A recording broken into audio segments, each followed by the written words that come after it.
So has Kamala Harris changed her position on major issues, or is she just playing politics? Joining me now is Fox News contributor Steve Hilton. Steve, Bernie Sanders has the virtue often of actually just telling the truth, even when he shouldn't. I think he might be telling the truth there. I'm not sure her flip-flops represent where she really stands these days. Exactly. He keeps doing this. I think it's one of the reasons people actually like Bernie Sanders, even if they don't agree with him, because he does tell the truth when it is inconvenient. This is just a few weeks after he said almost the exact same thing. I've got the quote here. When asked about this a few weeks ago, he said, "I think she's doing what she thinks is right in order to win the election." So here he is again telling us the truth, which is that these so-called changes of position where she's bringing her positions in from the far left to something closer to the mainstream, they're not sincere. She hasn't had some kind of overnight conversion. She hasn't even explained to us why she's changed her position on fracking or on socialized medicine, on all these things, one after another, where she's completely reversed where she was. Now, there are politicians who in the past have done that, and they've realized that their parties have gone too far to the extreme. I'm thinking of people like Tony Blair in the UK, or even Bill Clinton here. But they were arguing for those changes within their party for years, persuading their activists that they had to change and making the case. She hasn't done any of that. Right. She barely has even said it herself. It's her press people that are saying it on her behalf. So no, we can't take any of it seriously. She is on the far left of her party. And you know that the minute she actually, if somehow she got power, it'd be right back to those extreme positions. Yep. Leopards don't change their spots. Steve, Springfield, Ohio, we're all familiar with that town, has seen an influx of illegal migrants really taking over. There's another one.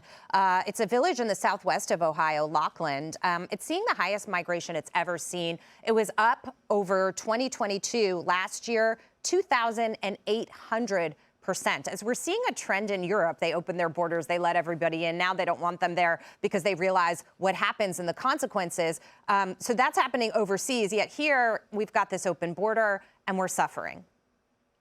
Exactly, because the word has gone out, the message has gone out around the world that the US border is open. Our southern border is open. Show up and you'll get in, and you're not going to be dealt with, and you'll be given some date to reappear, and no one's going to enforce it. It's completely wide open. Everyone knows that. The message spreads on social media and elsewhere. So that's why you have so many people from so many different countries, and they find a way to get into communities in the US. And that number is really important. Let's focus on that. 2,800% increase. Has there been a 2,800% increase in the number of teachers, in the number of doctors, nurses, other essential services for these communities and others that are affected in this way? No. That's why people who want to be open, we're an open country in America. I'm an immigrant. We love immigrants who come here and do it the right way and become Americans and sign up to our values. But this kind of chaos is not American. It's the opposite of what we should be doing. Trump has repeatedly said, too, he loves immigration as long as it's legal. But there's a difference between legal and illegal immigration. Steve, desperate for your thoughts on California, some of the local politics there. I'm living and breathing this in my 209, a few hours north of where you are down south.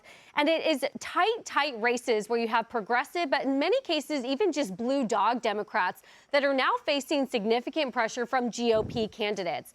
How important are some of these local races? You have big national money coming in.